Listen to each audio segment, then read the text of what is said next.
আপনার ফোনে ব্যবহৃত সিম কার্ডটি হ্যাক হয়েছে কিনা আপনি কি বলতে পারবেন? জাস্ট ১ থেকে ৩ টা কোড ডায়াল করে কিন্তু আপনি দেখে নিতে পারবেন যে আপনার ব্যবহৃত সিম কার্ডটি আসলে হ্যাক হয়েছে কিনা। তো এই কোডগুলো আসলে কিভাবে আপনি চেক করবেন চলুন আমি দেখিয়ে দিচ্ছি। তো ফার্স্টে আপনার ফোন কলটাকে আপনি ওপেন করবেন, করার পরে ছোট্ট একটা কোড ডায়াল করবেন *#21# এটা আপনার সিম থেকে ডায়াল করবেন। ডায়াল করার পরে দেখবেন যে এখানে আসলে কি আসে, একটু লোডিং নিবে, প্রসেসিং নেওয়ার পরে এভাবে কিন্তু ওপেন হয়ে যাবে।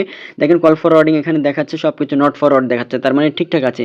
আর যদি দেখেন যে এরকম হচ্ছে তারপর 21# যদি দেখেন যে এভাবে ডায়াল করার পরে এখানে কোনো নাম্বার দেখা যাচ্ছে, তার মানে জানতে হবে যে আপনার ফোন নাম্বারটা বা আপনার সিমটা এখান থেকে অলরেডি অন্য সিস্টেমে চলে গেছে, ফরওয়ার্ডিং করা আছে, ভয়েস মানে কথা সবকিছু কিন্তু অন্য সিস্টেমে চলে যাচ্ছে।